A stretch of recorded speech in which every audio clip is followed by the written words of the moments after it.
They tell you what it is, and you see it in plain sight, and you think it's something else. Wow. Everybody was mad at me until a white woman confirmed it. Coroners have officially pronounced Michael Jackson unalived between 18 and 20 years ago. Okay, now that puts the timeline between 1978 and 1979. That they found his remains on Neverland. Yeah, we on Boss Talk 101. Yeah, we gonna talk. Man, listen, man, you got me in so much stuff, man. Michael Jackson, the comment, it flooded, it went viral. Everybody was trying to understand how you came up with that. They started talking about the date. They said the date was it was in 1984 that he had got his hair burned. He got his hair burned. Explain to me, just did he? But the overdose that you the incident happened in 1979. Now, from what I understand it now, it was a look-alike that was in 1984 that they concocted the hair burning to go to the alopecia to say that his skin was changing while they were in corporation of making the clone. Wow. And you know, in 84, I want to say that's the first time I see the glove. Right, right. The silver one glove that he would wear. Yes, sir. That's the first time I remember seeing it. Now, it might have been before that. I don't know, but that's the time I recollect seeing it.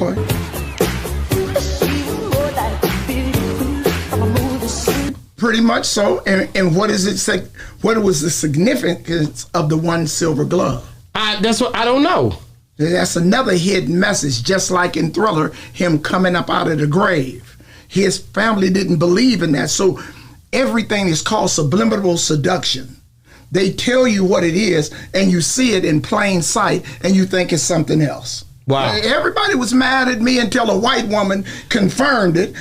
Coroners have officially pronounced Michael Jackson unalived between 18 and 20 years ago. Okay, now that puts the timeline between 1978 and 1979. That they found his remains on Neverland. Why did they call it Neverland? I don't know. Why did they call it Neverland? Never, never, never. Whether he's dead, you never gonna forget Michael Jackson now. No, never. At the time of, it came up at the time that he was dealing with a child molestation. Michael didn't play with little kids like that. Not allegedly. I was not there. You dig what I'm saying? Before I get this slack again, and I don't care whether Elvis Presley was the king of rock, the king of pop. I don't give a what king he was. He was a king, goddamn it. Don't worry about that. You understand? These coons be nitpicking. He said you didn't get it right. Huh? The king of R&B. He wasn't the king of R&B. Okay, the king of pop. He was a king. Who's the king of R&B? I don't know. They say R. Kelly is the king of R&B. Okay, R. Kelly's the king of R&B. I rob banks. I don't care nothing about who's the king, and I'm just shoot the messenger. So you tell the story the way you told it. You didn't say, you say somebody in prison shared that story. No. I didn't say somebody in prison. One of my homies, a guy from PIRU Street, okay, was a light man in Las Vegas. And he worked for the Jackson family. He was one of the first light men in Vegas. He worked for Ben Vereen, Bill Cosby. We had Pave, anything we needed on Las Vegas Boulevard, 76 on, until this incident happened in 1979. Then he went dark. Went to his house, he wasn't at the house. Went there, like, man, where in the hell is Leonard at? You understand me? Like, man, I go to prison, I get out of prison in 1990. He's like underhood on crack cocaine. And he had told me this story. And when it was 86, he first told me the story. In 86? In 86, he told me, man, what happened to you, man? He like, man, this happened. And they start corrupting everybody that was associated with that. Wow. And I had to go under. You're like, man, he gave up this man was making $250,000 a year in the 70s and wasn't selling drugs. Wow. And went from that to nothing. So I'm like, okay. Then when I got out in 90, he told me the same story. Mark, man, what I told you about that, man, it's going bad. It's whoop-de-whoop. And I'm like, okay. So I've been keeping it all this time, but I've been start researching the activities. Now, when you research the activities, you start looking at the changes. Well, one of the brothers in the Nation of Islam, on the time that Michael was deceased, the clone Michael was deceased, when they took the clothes off, when they took his clothes off, his nuts was pink. A black man, we don't, everything. That's why. No, wait a minute. They say when they took it for the autopsy? He never had a, well, okay, there's another situation we go to. When they came in and took him, they said they were taking him to a chamber for his body to be frozen.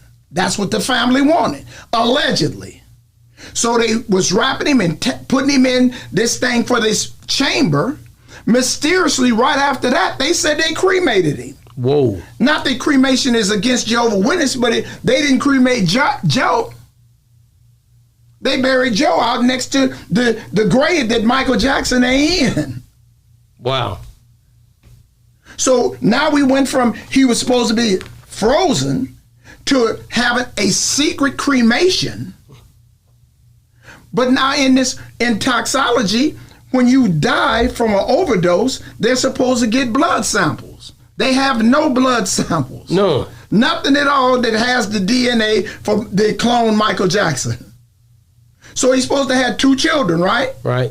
Now the woman said, well, no, it was in vitro fertilization. We never had, ugly as she is, she wasn't ought to get a from anybody. But she said, no, she didn't have sex with Michael. And so now when it came to them taking a DNA on the children, the doctor that's supposed to did it, he said that the sperm was his. Wow. So the son is not Michael Jackson, it's his son. So it went over everybody's head. Now they got $100 million. Each of the kids. Wow. But they have no trace of Jackson DNA. So do you feel like that was just a plot to get it's control always of, a plot. Of the money? It's always the control. They said they made $3 billion for a Council World Tour that they knew wasn't going to never happen. So since he died, accidental death, overdose at hands of another, what did Conrad do? He from Texas. He didn't know no better. He was following protocol. But they didn't arrest none of the other doctors who were supposed to have been injected him with that, huh? No, they didn't. We make all of us the fall guys. For 15 years, he was with the Pinkerton detective, white people. When it came for his demise, the last 3 years of this situation, when it came to the effect of him being accused of messing with kids, they hired the Nation of Islam. Why? Negro don't know nothing. We just impressed to be around, huh? Wow. And when you see the Nation of Islam, the ones that did security, they wasn't ranked FOI. They were some young boys. Wow. No, it definitely, like I said, it's mysterious how Mike moved, how he would go here and go there, how they portrayed him. And you made the statement that his mom you didn't see them together much after. You didn't see them together at all for 15 years. And he was a mama's boy. When my partner, he was telling me, Leonard said, like, man, when they used to go out, Michael would be at home with his mom. He never went out and hung out with girls. He never did this and that. He was a mama's boy.